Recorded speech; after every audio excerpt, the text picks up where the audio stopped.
नमस्ते। चलिए आज पैसों के बारे में बात करते हैं, लेकिन हाँ, थोड़ा अलग तरीके से। कोई स्प्रेडशीट नहीं, कोई बड़े बड़े चार्ट्स नहीं। आज हम ये समझने की कोशिश करेंगे कि हमारा दिमाग पैसों को असल में देखता कैसे है। क्योंकि देखिए, पैसों के साथ हमारा जो रिश्ता है ना, वो नंबरों से कहीं ज्यादा हमारे दिमाग का एक बड़ा ही दिलचस्प खेल है।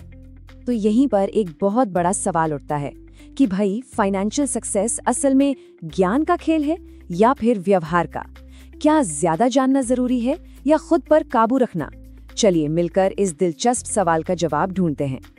और यहीं से शुरुआत होती है पैसे के मनोविज्ञान की।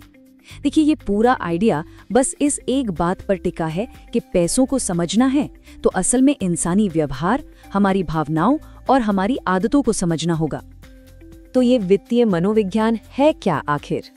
सीधे शब्दों में कहें तो ये इस बात की स्टडी है कि हमारी भावनाएं, हमारे पहले से बने हुए विचार और हमारा बर्ताव हमारे पैसों से जुड़े फैसलों पर कैसे असर डालते हैं, और अक्सर हमारे ज्ञान से भी ज्यादा। और पता है, यही वजह है कि कई बार बहुत समझदार लोग भी पैसों के मामले में स्ट्रगल करते हैं। ऐसा नहीं है कि वो स्मार्ट नहीं है, नहीं, बस वो अपने व्यवहार को कंट्रोल नहीं कर पाते। ठीक है, तो अब एक बहुत ही जरूरी फर्क को समझते हैं, और वो है अमीर दिखने और असल में अमीर होने के बीच का फर्क।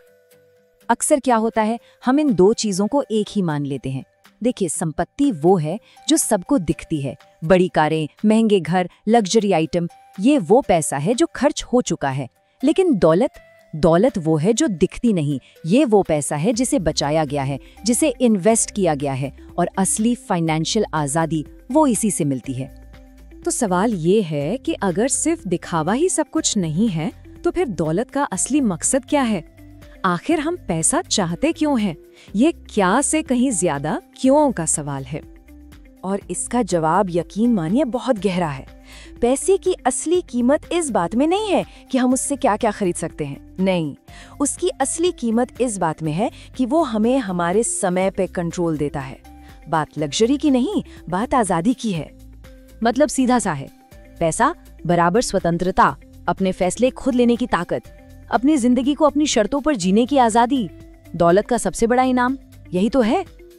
अच्छा, तो इस पूरी सोच को अब एक्शन में कैसे बदला जाए? चलिए एक ऐसे एक्शन प्लान पर नजर डालते हैं जो सिर्फ ज्ञान पर नहीं बल्कि हमारे व्यवहार पर फोकस करता है। इस प्लान में पहली 3 बातें बहुत जरूरी हैं। स्टेप 1, व्यवहार पर ध्यान देना, मतलब अपने खर्च और अपनी भावनाओं को काबू में रखना सीखना। स्टेप 2, लक्ष्य सही रखना, दिखावे के लिए नहीं बल्कि असली आजादी और सुरक्षा के लिए पैसा बनाना। और स्टेप 3, लंबा सोचना, मतलब रेगुलर बचत करना और जल्दी अमीर बनने वाली स्कीम्स के लालच से बचना। याद रखिए, धैर्य यहाँ सबसे बड़ा साथी है।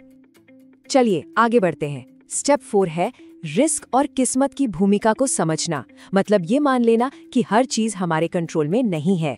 स्टेप 5, फाइनेंशियल डिसिप्लिन, यानी एक सीधा साधा बजट और जितना हो सके कर्ज से दूरी। और हाँ, सबसे जरूरी स्टेप 6, ये याद रखना कि समय ही असली दौलत है। पैसे का इस्तेमाल ज्यादा समय पाने के लिए और अपनी जिंदगी को बेहतर बनाने के लिए करना, असली जीत इसी में है।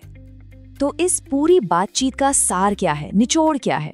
वो ये है कि असली फाइनेंशियल इंटेलिजेंस वो किसी चार्ट या आंकड़ों में नहीं छिपी है, वो तो हमारे व्यवहार में, हमारे धैर्य में और हमारे अनुशासन में छिपी है। तो आखिर में बस एक सवाल है जो हम सबको खुद से पूछना चाहिए, हमारी जो फाइनेंशियल प्लानिंग है वो सिर्फ चार्ट्स को खुश करने के लिए बनी है या फिर हमारी जिंदगी को सच में बेहतर बनाने के लिए? इस पर सोचिएगा जरूर।